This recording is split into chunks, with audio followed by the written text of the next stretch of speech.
നിങ്ങളുടെ ഫേവറേറ്റ് സീരിയലുകൾ ടിവിയിൽ വരുന്നതിന് മുൻപേ സൺ നെക്സ്റ്റ് ആപ്പിൽ കാണാം. ഇനി എല്ലാവർക്കും മുൻപേ കാണൂ. ഇപ്പോൾ തന്നെ സൺ നെക്സ്റ്റ് ആപ്പ് ഡൗൺലോഡ് ചെയ്ത് സബ്സ്ക്രൈബ് ചെയ്യൂ. ഇവിടെ അടുത്ത് പൂക്കട ഉണ്ടാവുന്ന പറഞ്ഞേ.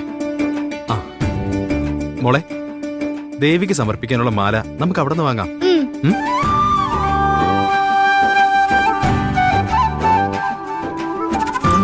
ഇതിനെന്താ വില?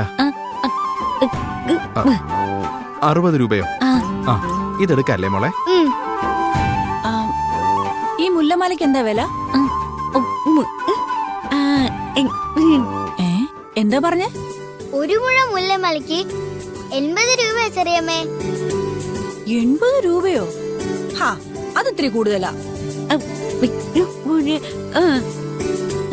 എന്തോന്നാ ഈ പെങ്കൊച്ചു പറയുന്നേ? മുല്ലപ്പൂവിന് ഭയങ്കര വിലയെന്നാ ഈ ചേച്ചി പറയുന്നേ. ഇതൊക്കെ നിനക്കെങ്ങനെ മനസ്സിലാവും? ഇവരുടെ ഭാഷ നിനക്കും അറിയോ? ആ, എന്നാലും സാരമില്ല, 2 മുഴം എടുക്ക്.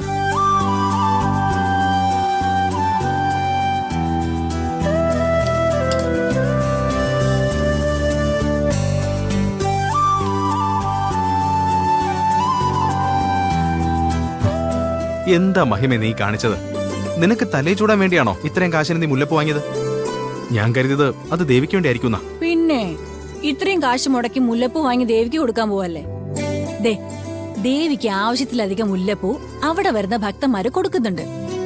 എനിക്കെന്റെ ഭർത്താവിന്റെ ചെലവില് കുറച്ച് മുല്ലപ്പൂ വാങ്ങിച്ച എന്താ കുഴപ്പം?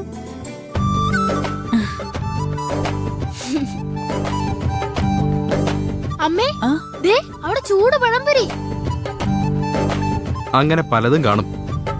ഇനി തൊഴുതിട്ട് മതി ആഹാരമൊക്കെ. ഇപ്പൊ വേണ്ട, ദാ മുല്ലപ്പൂന്റെ കാശൂടി എടുത്തോളൂ.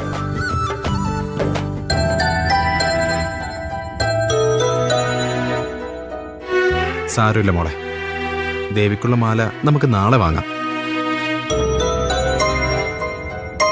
ഇന്ന് പോയി തൊഴുതിട്ട് വരാം. അത് മതി അച്ഛാ. ആ,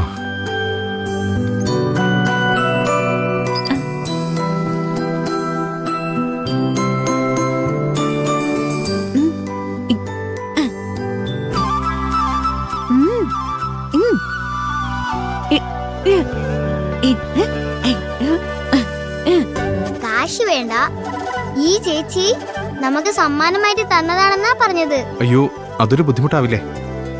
എന്നാ ഇതിന്റെ കാശൂടി എടുത്തോളൂ.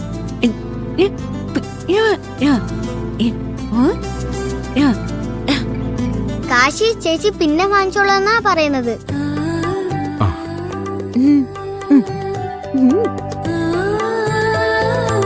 വലിയ ഉപകാരം.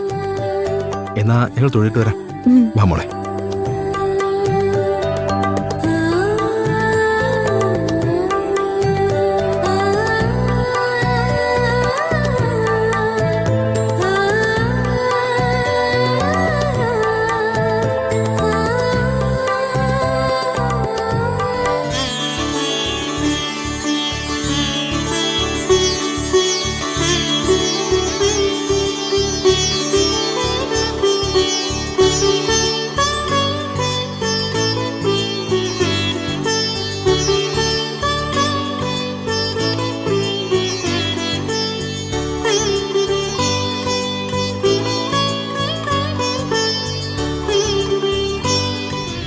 എന്റെ ദേവി, മുഖമികമ്മേ, എന്റെ എത്ര നാളത്തെ ആഗ്രഹമായിരുന്നു ഇവിടെ വന്ന അമ്മയെ കാണണമെന്ന്.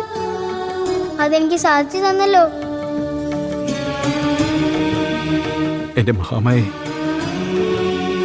എന്റെ മോളെ ഞാൻ അവിടുത്തെ കാൽക്കൽ സമർപ്പിക്കുകയാണ്. ഇനി ദേവിയല്ലാതെ ഇവൾക്ക് മറ്റാരുമില്ല. അവിടത്തേക്ക് അറിയാലോ, 9 വയസ്സ് വരെ ഇവൾക്ക് ജാതകം എഴുതിയ ജോത്സ്യർ എന്റെ മോൾക്ക് ആയുസ് പറഞ്ഞിട്ടുള്ളൂ. അത് ശരിയാവും പോലെയാ ഇപ്പൊ ഇവളുടെ അവസ്ഥ. എനിക്കെന്റെ മോള് ആയുസോടെ ഇരിക്കുന്നത് കാണണോ അമ്മ? ഇവളുടെ മാറാലൊക്കെ മാറ്റി ഇവളെ എനിക്ക് തിരിച്ചു തരണേ ദേവി. നീ എനിക്കിനി തുണയുള്ളൂ. ഈ ജന്മം മുഴുവൻ ഞാൻ ഇവൾക്ക് വേണ്ടി അമ്മയോട് പ്രാർത്ഥിക്കുന്നത്. എന്റെ മോളെ എനിക്ക് വേണം. എന്റെ ജഗദമ്പിയെ, അവൾക്ക് ആയുസ് ദോഷം വരുത്താതെ എന്റെ കുഞ്ഞിനെ എനിക്ക് നൽകണേ അമ്മേ. അമ്മേ, ദേവി, എൻ്റെ അച്ഛൻ എന്നും സന്തോഷമായിട്ടിരിക്കണം. അതിനുവേണ്ടി എൻ്റെ അസുഖം മാറ്റിത്തരണേ അമ്മേ. ദേവി, എൻ്റെ അച്ഛനെ സങ്കടപ്പെടുത്തരുതേ അമ്മേ.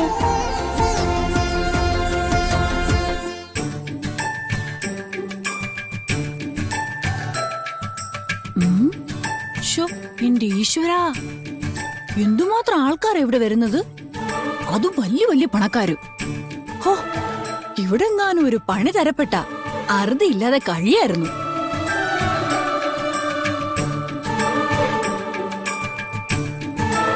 അമ്മേ, ഇത് അന്നദാനത്തിന്റെ ബോർഡ്. അവിടെയാണ് ഊട്ടുപുര. ഇപ്പൊ പോയാ നമുക്ക് ആഹാരം കഴിക്കാം. അതെങ്ങനെയാ? അച്ഛനും മോളും തൊഴാൻ വേണ്ടി ക്യൂ കയറാൻ പോവല്ലേ? അവര് തൊഴുതിട്ട് വരുമ്പോഴത്തേക്കും നമുക്ക് പോയി കഴിച്ചിട്ട് വന്നാലോ? എനിക്ക് വിശക്കുന്നു. അതെങ്ങനെയാടാ? നമ്മൾ കൂടെ ചെന്നില്ലെങ്കിൽ അതിന്റെ പേരിൽ അയാൾ എന്തെങ്കിലും വിളിച്ചു പറയും. നീ ഇങ്ങോട്ട് വാ വാ. ഇത് ഭയങ്കര ക്യൂ ആണല്ലോ. ഇതിനെ എപ്പോ തൊഴുതിട്ട് ഇറങ്ങുന്ന? അപ്പോഴത്തേക്ക് അന്നദാനം തീർന്നാലോ? നീ വാ, എന്തായാലും വന്നു പോയില്ലേ, തൊഴുതിട്ട് വരാം. ഇല്ല പിന്നെ അത് മതിയേ, വാ.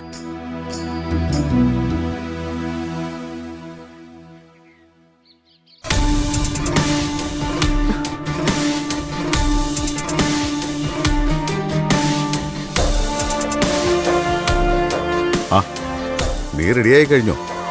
ഞാനും റെഡി. ശ്രീകലാമ്മയും മോനും വലിയ ആവേശത്തിലാണല്ലോ. കൊള്ളാവുന്ന കുടുംബത്തിൽ നിന്നൊരു പ്രപ്പോസൽ വന്നപ്പോഴേക്കും മോന്റെ ആദർശ പ്രേമൊക്കെ ആവിയിൽ പോയല്ലോ. ഹേയ്, അവൻ അങ്ങനെ മനസ്സ് മാറുന്ന ആളൊന്നുമല്ല. എനിക്ക് തോന്നുന്നത് അമ്മയെ വെറുതെ വെറുപ്പിക്കണ്ടെന്ന് കരുതി അനുനയത്തിൽ നിൽക്കുന്നതാണെന്നാ. അത്ര പെട്ടെന്നൊന്നും ദേവൂട്ടി അവൻ മറക്കില്ല. അതേക്കുറിച്ച് ഡാഡി അവനോടൊന്നും ചോദിച്ചില്ലേ? അതെങ്ങനെ? ഞാനിപ്പോ വന്നതല്ലേ ഉള്ളൂ. ആ, വരട്ടെ. അവനെ സൗകര്യപൂർവ്വം അടുത്തൊന്ന് കിട്ടട്ടെ. മനസ്സിലെന്താണെന്ന് അവൻ എന്നോട് തുറന്നു പറയാതിരിക്കില്ല. ഡാഡി പോയ കാര്യം സക്സസ് ആവുന്ന ഉറപ്പുണ്ടല്ലോ.